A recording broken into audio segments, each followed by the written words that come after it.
একটা প্রশ্ন হলো যে আমার মা এবং স্ত্রীর মধ্যে বনিবনা হয় না, এ নিয়ে আমি প্রায় বিব্রতকর পরিস্থিতিতে পড়ি। কিভাবে তাদের মধ্যে পারস্পরিক সৌহার্দ্য প্রতিষ্ঠা করতে পারি, পরামর্শ দিয়ে বাধিত করবেন।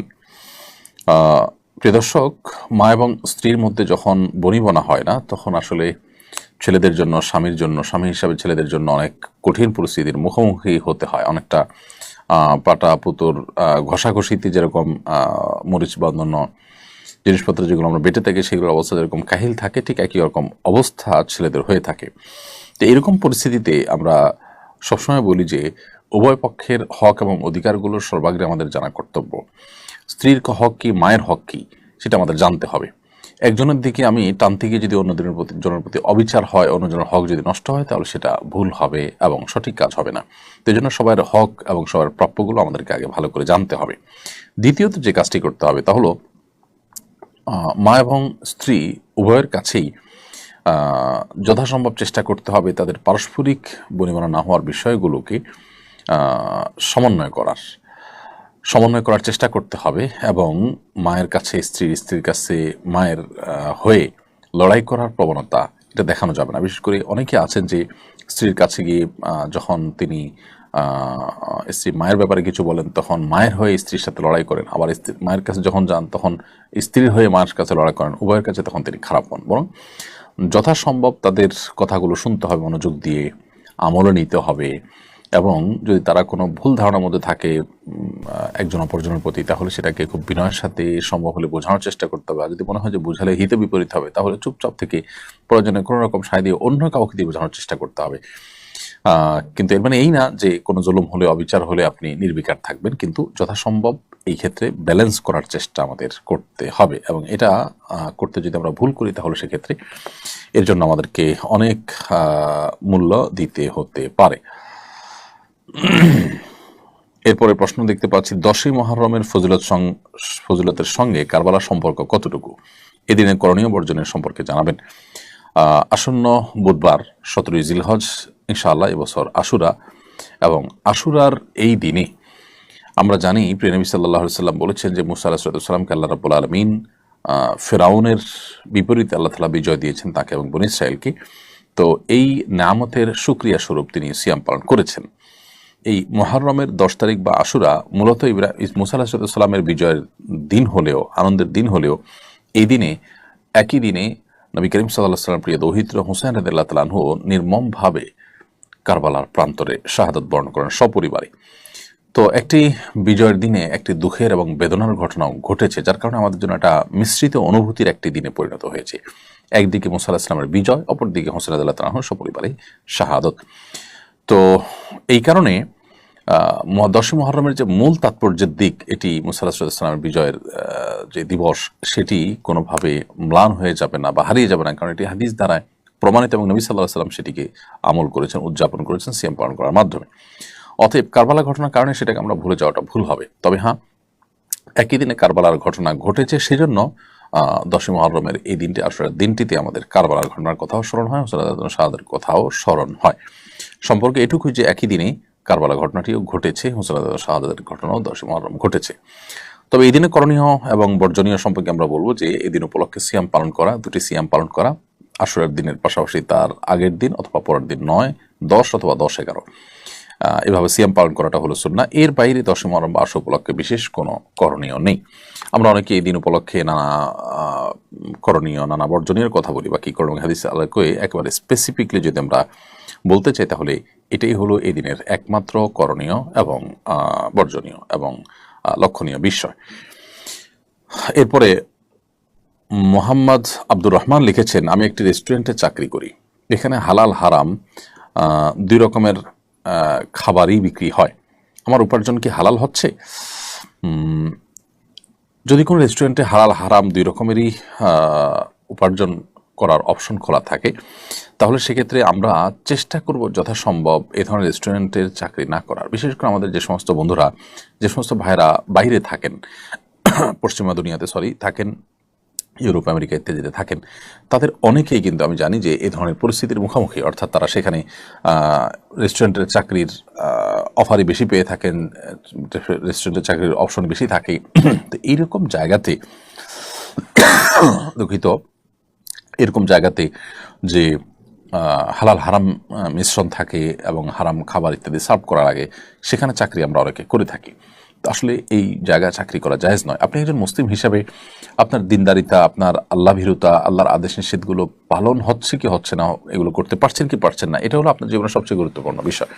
সেটি ঠিক রেখে বাকি সব কাজ আপনি করবেন। যদি সেখানে আপনার কোনো প্রকার ত্রুটি হয়, বিচ্যুতি হয় এবং কোনো প্রকার অসুবিধা তৈরি হয়, তাহলে সেক্ষেত্রে আপনি সেখানে কোনো প্রকার কম্প্রোমাইজে যাবেন না। এটি হলো কোরআন এবং সুন্নাহর নির্দেশনা।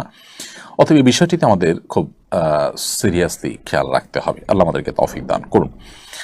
আর যদি হালাল হারাম দুই রকমের খাবার বিক্রি হয়, আপনি হারাম খাবারের কোনো হেল্প করতে হয় না, হালাল খাবার হেল্প করেন, হালাল খাবার সার্ভ করেন, হারামগুলো অন্য কেউ সার্ভ করে, এটা করতে ওকে বলে আপনি মানাতে পারেন এবং আপনি নিজে প্রত্যক্ষ পরোক্ষভাবে হারাম খাবার এর সাথে না জড়িয়ে থাকতে পারেন, তাহলে সেক্ষেত্রে এটি সুযোগ আছে।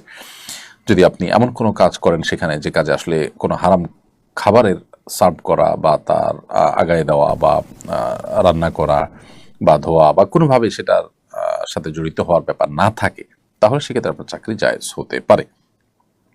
কোনো কোনো দুর্নীতিবাজকে নামাজ পড়তে কিংবা হজ করতে দেখা যায়। তাদের দুর্নীতি ধরা পড়ার পর তাদের এই ধরনের ব্যক্তিগত ইবাদতের ছবি ভাইরাল হলে মানুষ তাদের এসব বাহ্যিক ধর্মপ্রচার নিয়ে কটু কথা বলে। বিষয়টি আপনি কিভাবে দেখেন? দেখুন, যারা দুর্নীতি করে এদের বেশিরভাগ মানুষই দেখবেন যে তারা নিজেদেরকে সেকুলার দাবি করেন, বিভিন্ন রাজনৈতিক দলের তারা কর্মী নিজেকে পরিচয় দেন। দেখা গেল যে রবীন্দ্র সঙ্গীত শিল্পী, তিনি সরকারি জমি দখল করে সঙ্গীত একাডেমি করেছেন, সমালোচনা হয়েছে। তো এই সময়টাতে রবীন্দ্র সঙ্গীত চর্চা নিয়ে তো সমালোচনা হয় না, বা তার দুর্নীতিবাজ ব্যক্তির সেকুলার মন মানসিকতা বা চিন্তাধারা নিয়ে তো সমালোচনা হয় না। ধর্ম নিয়ে সমালোচনাটা কেমন হয়? কারণ হলো আসলে ধর্ম বা ধর্মীয় লেবাস পোশাক যাদের থাকে তারা সাধারণত অপরাধে জড়ায় না। তো তাদের যে ক্লিন ইমেজ আছে, এই ক্লিন ইমেজ যখন আপনার কোনোভাবে কেউ নষ্ট করার চেষ্টা করে, কোনো দুর্নীতিবাজ যখন সেটাকে ধারণ করে, তখন এটা চোখে পড়ে, যার কারণে এটা সমালোচনাটা বেশি হয়। এবং এই সমালোচনাটা যারা করে এর মধ্যে অনেক সেকুলার, অনেক ইসলাম বিদ্বেষীরা আছে। এই চান্সে তারা ইসলামের এক হাত নেওয়ার চেষ্টা করে এবং তারা রীতিমতো দাড়ি টুপিকে, ওই দুর্নীতিবাজদের দাড়ি টুপি দেখে দাড়ি টুপিকে তারা তাদের লেবাস ধারণ করা দেখে এই লেবাসকে তারা দোষারোপ করেন। এটা একেবারেই অজ্ঞানতা সুলভ কাজ। কারণ 10 টাকার নোট জাল হয় না, 1000 টাকার নোটের জাল হয়। কারণ 1000 নোটের মূল্য এবং ভ্যালু অনেক বেশি, 10 টাকার নোট তেমন কোনো মূল্য নেই। তো যার জাল হয় সে আসলে দোষী হয় না।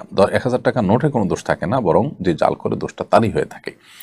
বরং তার জাল করা দেখে 1000 টাকা নোটের মূল্য এবং মর্যাদা বোঝা যায়। ঠিক একইভাবে যে দুর্নীতিবাজ, সে যদি ধর্মীয় লেবাস ধারণ করে, তাহলে সে এই ধর্মীয় লেবাস ধারণ করে সে মূলত ধর্মীয় লেবাস, এটা যে অনেক মর্যাদার, এটা যে অনেক সম্মানের, এটা যে সততার প্রতীক, এটা সে বরং প্রমাণ করেছে। এবং এখানে দোষটা তার, লেবাসের এখানে কোনো দোষের বিষয় না, বরং এখান থেকে লেবাসের মর্যাদা আরও মাহাত্ম আরও বেশি ফুটে ওঠে।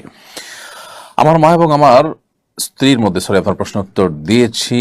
এরপরের প্রশ্ন হলো, দেশে কোটা বিরোধী আন্দোলন চলছে, রাস্তা ব্লক করে আন্দোলন হচ্ছে, আবার পুলিশে হামলা করতেছে ছাত্রদের উপরে, সম্পর্কে ইসলাম কি বলে? আমরা কোটা বিষয়ের আগে গত লাইভের সম্ভবত একটা প্রশ্নের উত্তর দিয়েছি। আমরা বলেছি যে কোটার ব্যাপারে যদি একেবারে যৌক্তিক পর্যায়ে, যৌক্তিক পরিসরে কোটা থাকে, কোনো পঙ্গু, কোনো আপনার অসহায় পিছিয়ে থাকা মানুষকে আগায় আনার জন্য অথবা বিশেষ কোনো অবদানের জন্য কোনো ব্যক্তির পুরস্কার স্বরূপ, তাহলে সেটা ইসলাম অ্যালাউ করে ওই পরিসরে। কিন্তু এর বাইরে আপনার কোটা যদি অযৌক্তিক হারে থাকে এবং সুবিধাবঞ্চিত মানুষদেরকে আগায় দেওয়ার এবং যারা কোনো ক্ষেত্রে অবদান রেখেছে তাদেরকে কোনো সুবিধা দিতে গিয়ে জেনারেল পিপলকে যদি সুবিধা তাদের তুলনায় অনেক কম দেওয়া হয়, সামান্য কিছু মানুষের স্বার্থ রক্ষা করতে গিয়ে যদি মেজরিটি মানুষের স্বার্থ ক্ষুণ্ণ হয়, তাহলে সেটা অবশ্যই শরীয়তের দৃষ্টিকোণ থেকে বা কোনো বিবেচনাতে সেটা জায়েজ হওয়ার কথা নয়।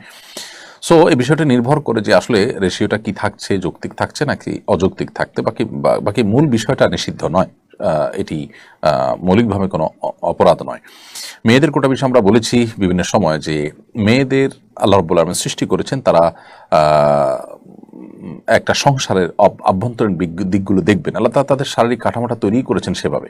আপনি দেখুন নারীর শারীরিক কাঠামোটাই এরকম যে তিনি বাসা বাড়িতে তার অবস্থান করা, তার বাসা বাড়িতে কাজ করা তার জন্য অধিকতর উপযোগী, গর্ভধারণ করার ক্ষমতা, তার বক্ষে সন্তানের খাবার, এসব বিষয়গুলো প্রমাণ করে যে আসলে তিনি পুরুষের মতো বাহিরে কাজ করে বেড়াবেন না সাধারণ অবস্থাতে, কিন্তু মেয়েদের অঙ্গনে মেয়েদের সার্ভিস দেওয়ার মতো কাজগুলো যে বিষয়গুলো আছে সেই বিষয়গুলোতে তিনি অবশ্যই কাজ করবেন, এবং এই জায়গাটাতে তিনি যখন কাজ করবেন তখন তার পর্দাপ্রসিতা বিষয়গুলো যথাসম্ভব লক্ষ্য করা হবে। অতএব মেয়েরা বাইরে কাজ করা তাদের জন্য ইসলাম জায়েজ রেখেছে, কিন্তু তাদেরকে কোটা দিয়ে, বিভিন্ন কোটার মাধ্যমে তাদেরকে বাহিরে বের করে আনা এবং পুরুষদের তুলনায় তাদেরকে অগ্রাধিকার দেওয়া, এগুলোর কারণে সমাজে অস্থিরতা তৈরি হয়। পশ্চিমারা আমাদেরকে, যারা যখন ক্ষমতা আসেন আমাদের সরকাররা, তারা এই সমস্ত আপনার কাজের বিনিময়ে লোন টোন দিয়ে, একরকম লোন টোন ইত্যাদির মধ্যে শর্ত দিয়ে তারা নারীর ক্ষমতায়নের নাম দিয়ে মেয়েদের অযৌক্তিক হারে কোটা দিয়ে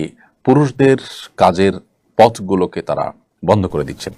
আমাদের মা বোনরা আমাদেরই আপনার পরিবারের অংশ, তারা আমাদের আপন, আমরা তাদের মধ্যে কোনো ডিভাইডেশন করতে চাই না, কিন্তু কুচক্রী মহল তারা মূলত এই কাজের মাধ্যমে আমাদের সমাজে যে সংকটটা তৈরি করছে সেটা হয়তো অনেকে আমরা ধরতে পারছি না। শত শত হাজারো যুবক বেকার থাকছে, আবার বহু মহিলারা কাজ করছেন, যেখানে মহিলাদের কাজ না করলেও চলে অথবা পুরুষরা তার চাইতে ভালো কাজ করতে পারবে না, সেখানে দেখা যাচ্ছে মেয়েদেরকে সেখানে কাজ করতে দেওয়া হচ্ছে।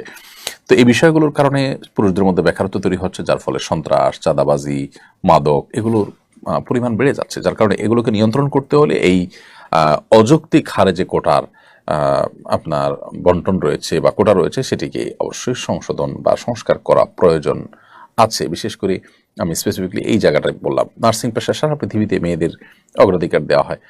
এর পক্ষে যত যুক্তি দেওয়া হোক না কেন, পুরুষদের কি নার্সিং পেশা করতে ইচ্ছা করে না? তাদেরকে অগ্রাধিকার না দেওয়ার কি কারণ থাকতে পারে? এবং মেয়েদেরকে, তাদেরকে যে আমরা বাহিরে চাকরি নাম দেওয়ার নাম করে, স্বাধীনতা বা অধিকার দেওয়ার নাম করে তাদেরকে আমরা বাহিরে বের করছি, তাদের আভ্যন্তরীণ যে কাজটা, ঘরের ভেতরে যে কাজটা, তাদের শারীরিক কাঠামোতে আল্লাহ তাআলা যে সমস্ত দায়িত্বের বিষয় দিয়ে রেখেছেন, সেগুলো কি কোনোটা পুরুষরা করতে পারছেন? তাহলে সেক্ষেত্রে তাদেরকে অধিকার দেওয়া হচ্ছে নাকি তাদের দিয়ে ডাবল ডিউটি করানো হচ্ছে? বিষয়টা অনেক আলোচনা সাপেক্ষ, যাই হোক সেটা ভিন্ন বিষয়। আমরা কোটার সম্পর্কে এতটুকু বললাম যে এটি মৌলিকভাবে ইসলাম শরীয়তের সঙ্গে নাজায়েজ না হলেও এটির যৌক্তিক পরিসর থাকা গুরুত্বপূর্ণ। অযৌক্তিক পরিসর থাকলে সেটি অবশ্যই গুনাহের বিষয় হবে বা অন্যায় হবে।